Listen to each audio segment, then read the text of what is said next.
Hello guys, welcome to my YouTube channel. કેમ છો બધા? આઈ હોપ તમે બધા મજામાં હશો. અને વાગી ગયા છે 8 અને હવે મારે જવાનું છે સલોન પર.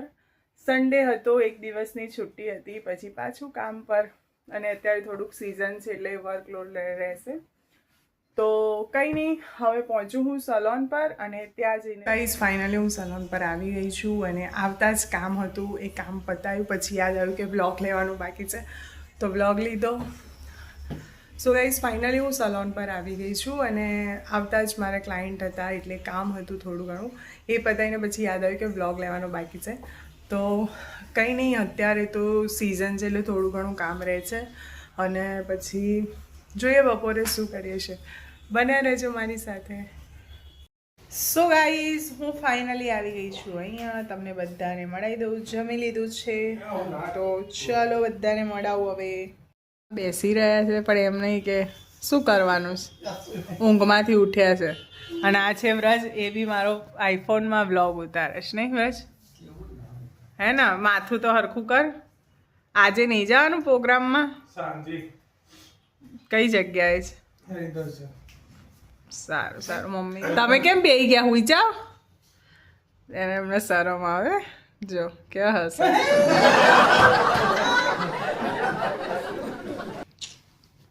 બોલ વ્રજ કંઈક. ના બસ કઈ નહીં બોલું. થોડુંક તો બોલ. ઊંઘી જાઓ. Bye bye. કાર્ય વિપરીત બુદ્ધિ. સો ગાઈઝ આ મારા રણછોડરાય છે પણ વ્રજ ખાલી ખાલી બોલી રહ્યો છે. આના ક્યારના સજાવાના છે પણ આ લોકો કંઈ કરતા નહીં, બેહી રહ્યા છે. એમ નહીં કે આ બધું સરસ શણગાર કરીને આપીએ.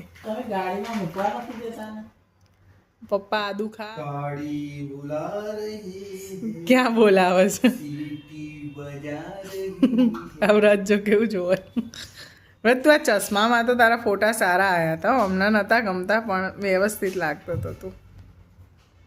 મને જે ગમે છે તે હું કરું છું. તો ચશ્મા વ્યવસ્થિત. ભાઈ બોય આવે ને ચાય ને મને જે ગમે આપણે બોલવું જ નહીં. હું કરું છું. સો કંઈ નહીં ગાઈસ, બેસી રહ્યા છે અત્યારે. તો હવે જવાનું છે ટ્યુશન, તો કંઈ નહીં, બન્યા રહેજો મારી સાથે. સો ગાઈસ હું ફાઇનલી પહોંચી ગઈ હતી ટ્યુશનમાં અને જો કેવા મસ્ત ભણી રહ્યા છે. આ છે કાવ્યા, એક નંબરની તોફાની, અને આ છે પ્રાપ્તિ, જે કાંઈ બોલતી જ નથી, બસ ખાલી ચૂપચાપ બેસી રહે. અને એક છે ભારેખમ, બહુ ભારે કરે છે, શું કરીએ પણ. હેલો ગાઈઝ, તો હું ફાઇનલી આજે થોડી વહેલી ઘરે આવી ગઈ કેમ કે આજે થોડું કામ વહેલું પતી ગયું અને મેં કીધું ચલો ઘરે જઈએ. ઘરે આવીને જોયું તો સ્મિત તો છે જ નહીં, એ તો હેરકટ કરાવવા ગયો છે, એટલે આવશે. જમવાનું મારે સાંજે હોતું નથી કેમ કે હમણાં થોડાક મારા હેલ્થ ઇશ્યુ ચાલે છે એટલે હું સાંજે જમતી નથી અને જ્યુસ ને એવું બધું પી લઉં. સ્મિત હવે આવે પછી મળાવું. અને હા, આજે એ વાત હતી કે આજે મારા સલોન પર હું જે જગ્યાએ વર્ક કરું છું ત્યાં એક ક્લાયન્ટ આવ્યા હતા ગાંધીનગરથી. તો એ ક્લાયન્ટની જોડે એક બેન હતા, તો એમને મતલબ છોકરી જેવા જ હતા. તો એમને મને એવું કીધું કે તમે એ જ ખુશી ગજ્જન ને કે જે તમે વ્લોગિંગ કરો છો. મેં કીધું હા. તો કે બરાબર, કે હું તમારા વ્લોગ જોઉં છું, મને બહુ મજા આવે છે. અને એકચ્યુઅલીમાં હતું એવું ને કે એ ટાઈમે હું કામ કરતી હતી અને મારો ફોન ચાર્જિંગમાં, તો એ ટાઈમે મને એ મગજમાં ના રહ્યું કે હું વ્લોગ લઉં. અને એકચ્યુઅલીમાં એ વ્લોગની ક્લિપ લેવા જેવી હતી મારે, પણ મગજમાંથી જ મારે નીકળી ગયું. પણ કેવું છે કે એ આખી ફિલિંગ અલગ છે મારી, કે એ તો છે જ કે હું આ ફિલ્ડની અંદર છું ને મને આટલી પ્રાયોરિટી બધા આપે છે, એ તો મારા માટે સારી જ વસ્તુ છે. પણ આ બ્લોગ મેં ચાલુ કર્યું ફક્ત મહિનો થયો છે, મારે કોઈ વધારે ટાઈમ નથી. મારા સબસ્ક્રાઈબર બી 94 જ છે, બરાબર. મને એવું પણ નથી કે મારા 200 હોય, 2000 હોય, 20,000 હોય, મને એવું કંઈ જ નથી.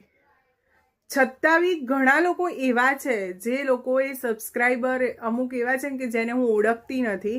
ઘણા લોકો મને ઓળખતા એમ કે વ્લોગિંગથી જ ઓળખે છે.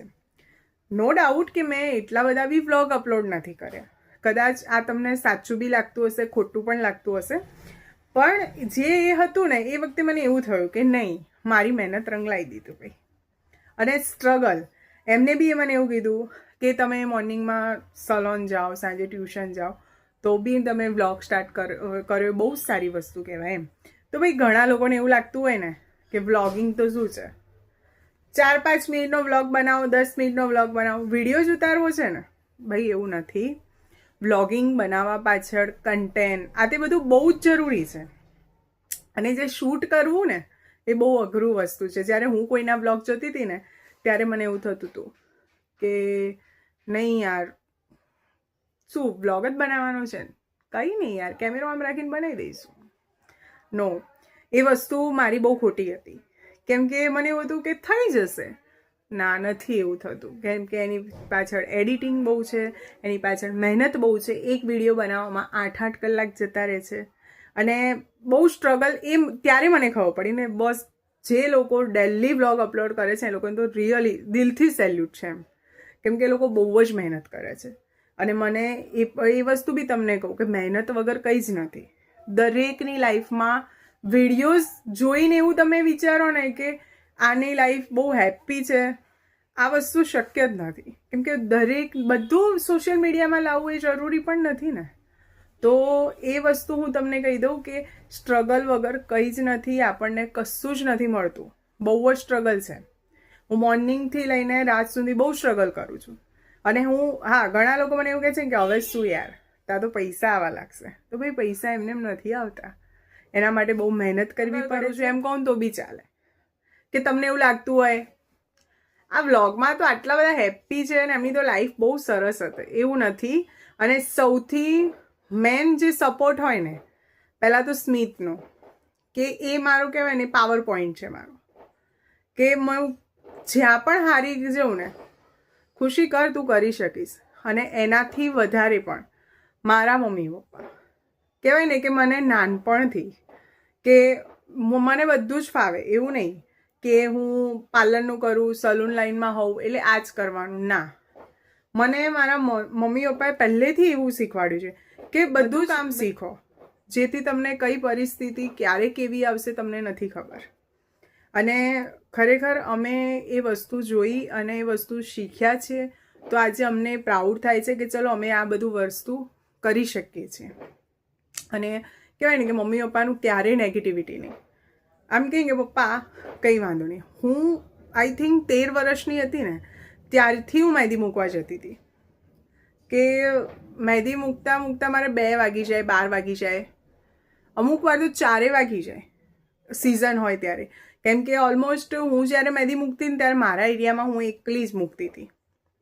તો એ વખતે પપ્પા એવું ના વિચારે કે ભાઈ છોકરી છે બહાર નહીં રાખવાની. ના, પપ્પા એવું કે તું છોકરાને જેમ જીવ. એકચ્યુઅલીમાં મારું ડ્રીમ હતું મારે IPS બનવાનું, પણ થોડાક અમુક ફાઇનાન્શિયલ હિસાબે હું કશું કરી ના શકી. પણ પપ્પાએ ઓલવેઝ એ શીખવાડ્યું. મમ્મી પપ્પા બંને છે, હવે પેરેન્ટ્સ છે તો થોડું ઘણું બોલે બી ખરી, કેમ એમને આપણી ચિંતા હોય. પણ મમ્મી પપ્પાએ મને ઓલવેઝ એ શીખવાડ્યું કે નહીં, તું કર, તું છોકરાની જેમ રહે. મારે દીકરી નહીં, છોકરાની જેમ. અને ખરેખર મારા મમ્મી પપ્પાએ મને એક છોકરાની જેમ જ રાખી છે. અને હું આજે જે પણ કહી છું ને પહેલાં તો એમના લીધે. તો પહેલાં તો થેન્ક યુ સો મચ. સૌથી વધારે થેન્ક્સ એમને. આજે એમને મને ઘરની બહાર ના નીકળવા દીધી હોત ને તો આજે હું કંઈ ના કરી શકત. આ વ્લોગિંગમાં બી એમનો બહુ સપોર્ટ. કેમ કે એમ કે કંઈ નહીં, છોકરાઓ ક્યાંક આગળ આવે. અને ઘણા લોકો મને એવું પૂછે છે કે તમારા સાસરીમાં કેમ કોઈને તમે લેતા નથી વ્લોગમાં. એ લોકોને એવું કંઈ નથી, બાકી એ બી મને બેક સપોર્ટ તો કરે જ છે. અને સૌથી વધારે સપોર્ટ સ્મિતનો બી છે. અને મારા સાસરીમાં બી બધા સારા જ છે ને એ લોકોનો બી બેક સપોર્ટ છે જ. પણ ફરક એટલો જ છે કે ઘણા લોકો એમને નથી ગમતું વ્લોગમાં આવું, એટલે પછી હું બહુ ફોર્સ બી નથી કરતી. કેમ કે કેવું છે કે આ બધું ફોર્સથી ના સારું લાગે. અને મને કેવું છે કે મારા વ્લોગની અંદર ડેલી રૂટીન વ્લોગ બતાવવાનું, ઓરિજિનલ હોય ને એ જ હું બતાવું છું. કંઈ એવું નહીં કે ભાઈ અમે એના માટે પ્રિપેરેશન કરતા હોય, રાઈટ. હું મારી લાઈફસ્ટાઈલ બતાવું છું. તો બસ આ જ રીતેનું હોય છે.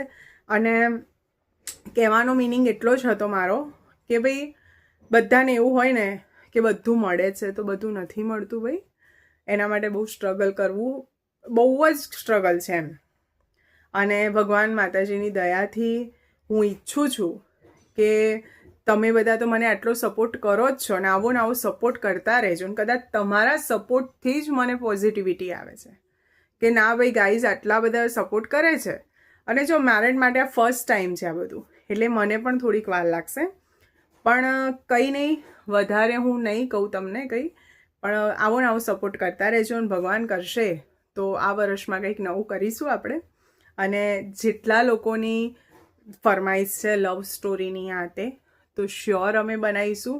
અમને એવું નથી કે અમે તમારા ક્વેશ્ચનના આન્સરને ઇગ્નોર કરીએ છીએ, પણ થોડોક ટાઈમ અમને આપો તો શ્યોરલી અમે આ વસ્તુ બનાવીશું. અને સ્મિત હવે હેરકટ કરાવીને આવી ગયો છે, અને તમને બતાવું.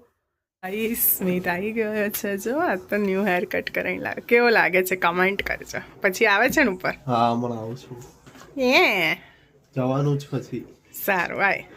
સો ગાઈસ ફાઇનલી સ્મિત આવી ગયો છે. આજ તો મસ્ત રેડી થઈ ગયો સ્મિત, નહીં સ્મિત? જાન થોડો દૂરનું ગાઈસને બતાવો કેવો લાગે છે.